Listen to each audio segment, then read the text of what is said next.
Hey guys, nilibig ko yung aso namin na si Kikay, namatay. Ginawa po sa mga gamot.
Ayan guys, dito ko nilibing sa pinagagawa kong bahay dito guys natin ayan o.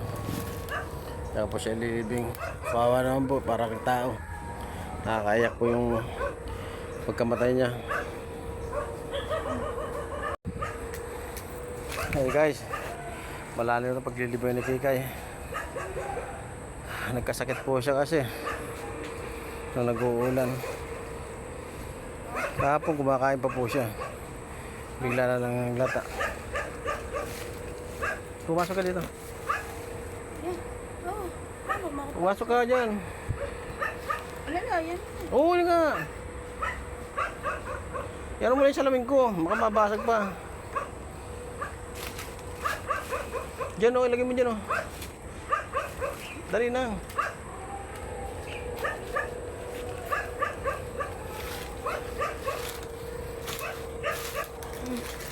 Lagay ko na. Diyan muna.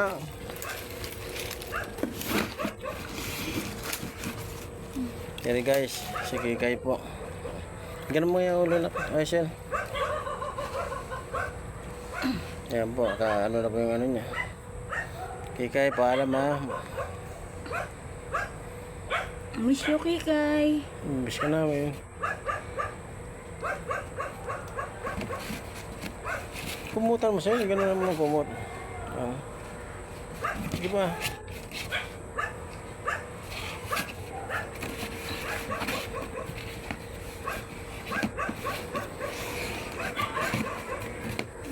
Yan mo, Sel, masyado. Ipin mo.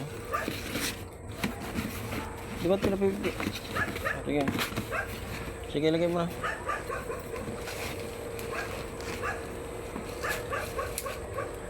Sige.